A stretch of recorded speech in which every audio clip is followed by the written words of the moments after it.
High বন্ধুরা, তোমরা কেমন আছো? আশা করি সবাই ভালো আছো, আমিও ভালো আছি। আবার চলে এলাম লাঞ্চের ব্যবস্থা নিয়ে। এই দেখো, আজ মাংস হবে। মাংসটা ধুয়ে রাখা আছে জল ঝরাতে। এদিকে কড়াই তেল গরম বসিয়ে দিয়েছি, আর এদিকে আলু ভাজছি।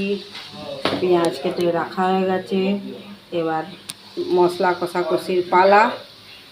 এবার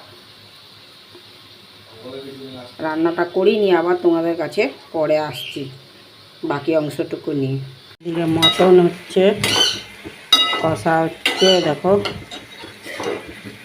মটন কষা পোলাও হচ্ছে।